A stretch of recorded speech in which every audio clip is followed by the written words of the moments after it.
People don't buy for those reasons. They've been hammered into us that they buy for those reasons. They don't buy for those reasons. I'm going to leave this up in the air for you for a little while because you're ahead of me. But I want you to look at other reasons why people buy. People buy emotionally and they justify their decision intellectually. I believe that your appeal in some cases might be a logical, rational, intellectual reasons for change. And then it becomes frustrating because at the end, you're looking at it and you're like, why didn't they change? But the problem is people don't buy rationally.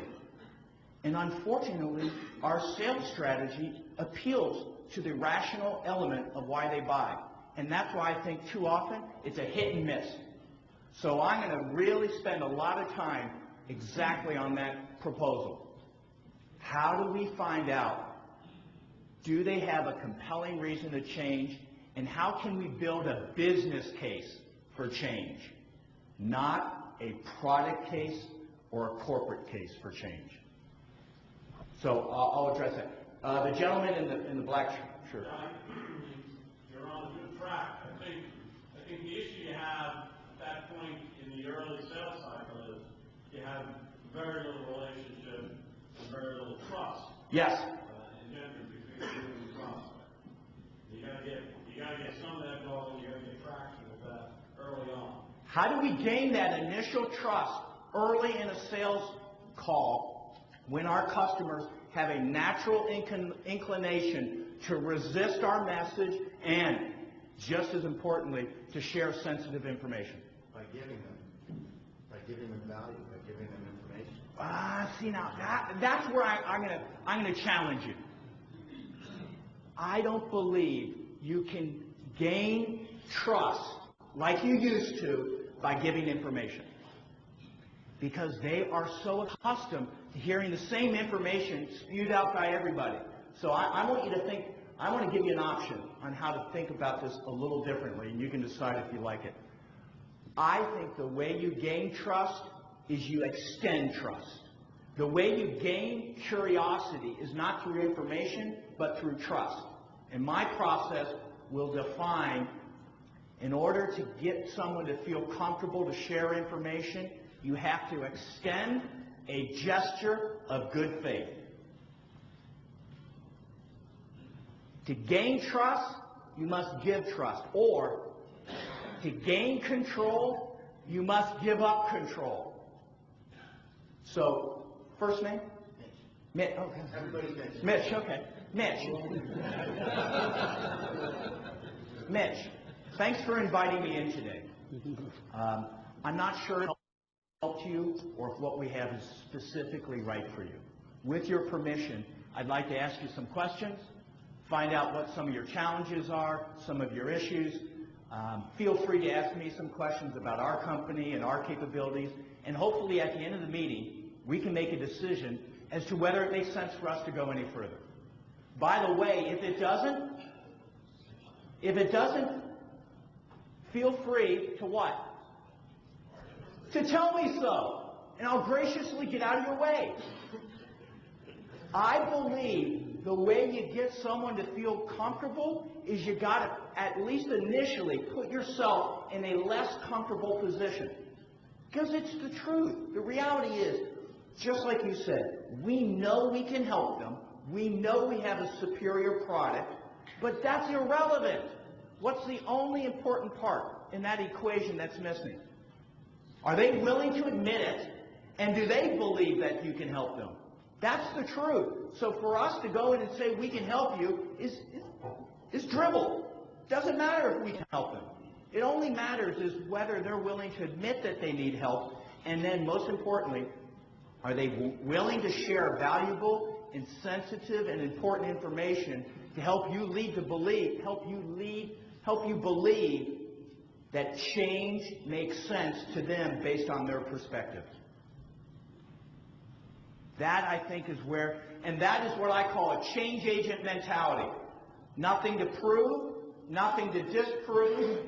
You're not there for your own selling agenda. You're there for the customer to help them to their own conclusions independent of our agenda. And I'm telling you, this is not easy. Because I'm going to share with you everything that I'm going to talk about today. I did the exact opposite. None of this comes natural to me. I'm a trained salesperson. If I had to rely on my own intuitive instincts in sales, I wouldn't even be here. Because I was like a typical salesperson. I had a lot of assertiveness. I was aggressive. I was persistent. I had a reasonably good personality. And then something happened. The market changed in the late 80s, and those skill sets were no longer valued. And my career took a huge hit because I had no business acumen. I had no good sales strategies or tactics. I just was a nice guy trumpeting the company line, and no one had time for that anymore. And I was persistent, but the problem was persistence is no longer valued like it used to. What's nullified persistence? Technology, voicemail, email, electronic secretaries, and people being so busy. Being persistent, you can't even be persistent anymore because you can't even get people to answer you. So persistence is the most overrated sales skill in today's marketplace. The key is you got to be persistent with the right people. And the most underrated sales skill in today's marketplace is the ability to walk. Something very ironic happens when you're willing to walk. What happens? This is human nature. I don't even have to be talking about sales. People who are willing to walk, what funny thing happens sometimes? Not all the time, but what funny thing happens? The customer makes a decision, yes or no. Well, not only that, is all of a sudden when you're willing to leave, and they sense you're willing to leave, and they need you, you become more attractive. It's the natural law of attraction. I'm going to ask a tough question. Does anyone remember dating?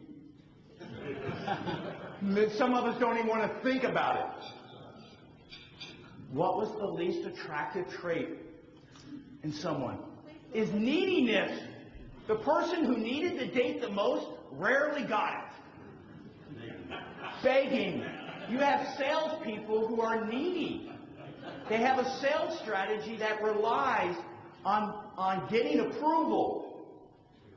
And that kills you in today's marketplace. High need for approval and being a really nice guy just doesn't carry it anymore. The way you build trust and the way you build relationships have changed. Everyone write this down. People buy from people they like. Period. End of story. Used to be the old tenet. The tenet has changed. It's people buy from people they like, comma. More importantly, they buy from salespeople and sales organizations who have the patience, who care enough, who have the time and have the expertise to help the customer look at their business from a fresh approach with a different perspective and lead the customer to come to their own conclusions independent of our sales agenda. It is a heck of a comma. Don't even write that down. Just write. Hey, this is going to be on tape, so you'll be able to read it later. Yes? I think we all agree that the number one failing on their 5-yard line is no decision. Yes. I think the second one is you establish that relationship. You expose them to the value of the change. Yes. Because you're the guy who understands all of that. Right. And no matter where you're dealing in the organization, whether it's a CEO or the records person or whatever, at some point in time when they're convinced they need to change, somebody says, now we've got to see competitive bids. Right. And oftentimes, the people you've been dealing with, although they trust you and understand how much you know, don't realize that the other people that are going to respond don't. And you don't get extra credit for having spent 3 or 4 months in that relationship, building that trust, exposing them to a world they were unaware of, and driving home to them they desperately need to make a change, and suddenly you lose on price. Now, there is a risk. I agree. Everything I'm going to talk about, there's an inherent risk. There's a risk to the way we do it now, and there's a risk to the way I would propose. And in many cases, I think we're talking the same thing. So I agree. There's a risk for us taking them through that process. But I think the alternative is even riskier. The only thing I think, and I bet you're doing this already, is when we take them through that process of discovery, we can't prematurely give them the solution. The key is in real estate, what's the mantra? What's the three most important things? Location, location, location. In sales, it's timing, timing, and timing. You got to time your information and your solution at the optimal time when they're in a position to do what? You guys like to sell. You're having feature and benefit withdrawal. You love to sell. I heard the right answer. Who said something like, there you go. Your job is not to sell. Your job is not to convince. Your job is not to persuade. God forbid, your job is not to close. It's simpler. Those things are all too difficult. Your job is to get people to make decisions. What are the decisions? The one we love to hear. And the other one. No. Yes, no. Yes, no. Simple, but very difficult. Especially if you're very product and company centric. You got to get your salespeople to take their ego out of the game. And it is the single toughest thing. And the only reason you'll do it is you're frustrated in the realities of today's marketplace where you got to change the flow of information. If you're going to change the flow of information, you got to take your ego out of the game. If you're not going to change the flow of information, it's not important because it's all about you. And you will win a fair amount of deals based on that sales strategy. So I'm not saying that you can't win that way. I'm just saying it's more costly. Questions? You guys have a lot of good questions. I probably want to get through my presentation. Yes, Mitch. Do you think management is part of the problem? They want to see their salespeople running a lot of balls down the field, even though they're going to lose it? Since management is here, don't put me on the spot. What do you guys think? Yes. Absolutely. 90% of the success of your company is your fault, and 90% of the failures of your company is your fault. So I think we all know that, and that is true. Mitch, you make a good point. Is the illusion of big pipelines makes management feel comfortable. The illusion. But if we look through that pipeline of deals, we would see a lot of garbage and a lot of wasted time. And so I'm going to, if we can segue in my presentation, because this is an excellent point, is I'm going to segue into we've got to change the culture of our sales organization and get our salespeople to sell like CEOs. I call it business owner mentality. And if we could go into this. This sales process. Oh, by the way, if you think that I'm here to discuss revolutionary, creative, innovative ideas, I hope not to disappoint you because I'm not going to. These ideas that I'm going to discuss are old shoe, old hat. They've been around for well over 30 years. There's nothing innovative that I'm going to be talking about today. The only thing I'm going to be talking about that has value to you is that no one's willing to do this.